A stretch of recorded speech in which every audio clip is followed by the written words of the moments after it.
Hi guys, welcome or welcome back to the channel. I'm Kritika Manshani, and if you're seeing this face for the very first time, then I highly request you to subscribe to the channel because I promise the time spent on this particular channel would be fruitful.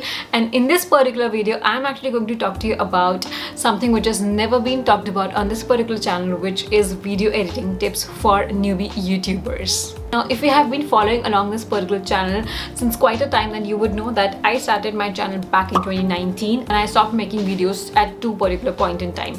Now, why I stopped is because I was really very frustrated with the video editing. I was not very much happy doing the video editing. I really wanted all of those extra effects and that engaging elements in my videos, but I was just so frustrated to do that for myself because I'm not a techie person and I don't know all of this. So that is one of my drawback. So which is why I stopped making videos. And when I started, like for the third time, I made sure that everything which is coming my way in being more consistent on YouTube would be eliminated because I wanted to be consistent on YouTube and I wanted to make videos. I enjoy making videos. Now, the beautiful video editing that you see on my videos is actually outsourced to a person who is professional.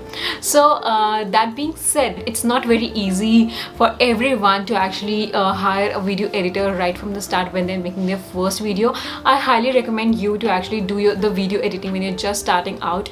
So I did video editing for my 50 videos, and which is why then I decided to outsource the video editing because I knew this is something that I don't enjoy and this is actually coming in the way of me being consistent.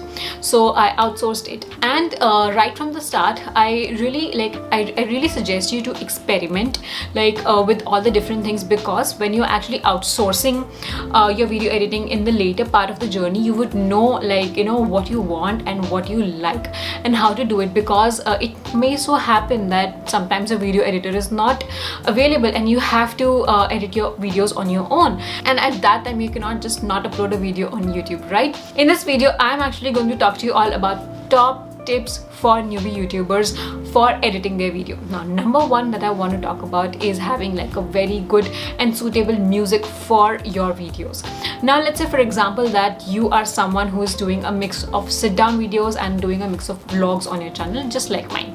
And if you want to choose good music, so you would be choosing different kind of music for the sit down videos and you would be choosing different kind of music for vlogging, because music plays a very important role.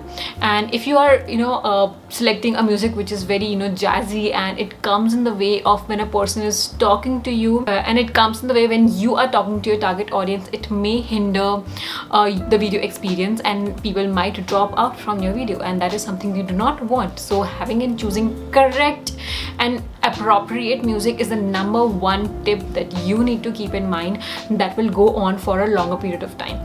Now, that being said, let's talk about where you can find all this good music which can be suitable for your videos. Now, I will share with you all two resources. Number one is totally free of cost, which is the YouTube audio library, which is available in the Creator Studio, and it has so many options to choose from. Also, they have a YouTube channel named YouTube audio library. You can go search it on YouTube and you can download the copyright free music and you can embed it in your videos while editing. And what you need to do is you need to actually just credit them in the description box. That is all that you need to do for this free resource. Now, another one is actually a paid thing, which is Epidemic Sound, and my video editor uses a mix and blend of both, depends on whatever suits the video style that she picks, and she does a wonderful job on it, and I'm really happy and satisfied with the music that she is picking for my videos. Now let's talk about color correction.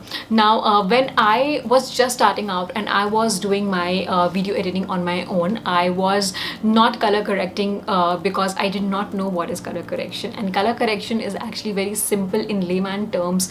So when you see a video where the light is a little bit off, and what you need to do is you just need to color correct in your editing software. What happens is the video light becomes more brighter, and then the lighting issue is actually resolved. So that is something that my video editor told me, that Kritika, you should do color correction because it is very important. It actually affects the video quality a lot. So if you're not color correcting, I highly suggest you to go look for any kind of tutorial on YouTube, and that will teach you how you can color correct in your software. You might be using different kind of softwares like Filmora, and I think in each and every software there might be this particular option available of color correction. I don't know if it is called from some other name, but what I basically mean is improving the brightness on the video. Now let's talk about the video titles. Now it is very important and very basic if you are making sit down videos to have like video titles first of all, and have like appropriate text and appropriate size of video titles, because when you're actually making sit down videos, it can become a little bit monotonous for the person who is watching. And also when you have like text moving around your video, it can actually have like a better impact on the person who watching and can be grasped by the viewer a lot better. So I like to have like text of important elements, like how I cut down each and every point into steps, and then I like to pop it like this on the screen, or maybe like I want to like get it here, maybe I want to get it here in the side, or maybe get it here in the side. And as important it is to have text in the video around you, it is also important to have like the right font or right size of the text, because you don't want like a text which is very small and the person actually has to, you know, zoom everything and see it. No, that is not something that you want. You want to have like a very good readable text which is very easy to read and enhances the video experience of the viewer. Now let's move on to point number 4, which is something that I used to do again, and this is something my video editor suggested me. If I could do more of this, we could have like more content. And I used to shoot less, and when it used to go for editing, like half of the stuff was cut, because I used to find it something which is very repetitive or something which is not useful or is not adding value. So what I do now is I overfilm, and then I sort of like cut it down so that the video length becomes from 10 to 15, but now it is actually going my way, because now the video limit is getting 15 to 20, because I have so much stuff to talk to you all, and I have so much of information to give you all, that I really feel that you are worthy of each and every information, and I just want to give it to you all. So which is why the videos are getting longer, but I'm trying to come back to the 10 to 15 mark.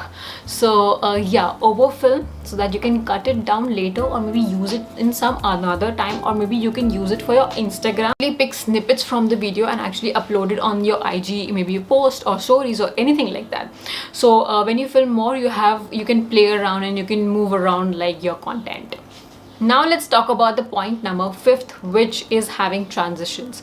Now this is something which is very specific to vlogs, because I really feel that when a person is vlogging, let's say for example that I show you a day in my life, and when I'm saying that okay, now we will be moving from room 1 to room 2, or now we will be moving out for, you know, getting some groceries. So you cannot just have like, you know, a clip from your room and the next clip to your grocery store. No, you cannot do that. I really highly suggest you to actually have like a storyline in your vlogs when you're actually showing them the transition, that you moved out of the room, you actually opened the door, you actually, you know, started your car, or maybe you sat in the car, now you're driving, and now you have reached the grocery store. So that is something that you would want to show them, because if you just, you know, show them that now I'm doing this and now I'm doing that, that is not vlogging.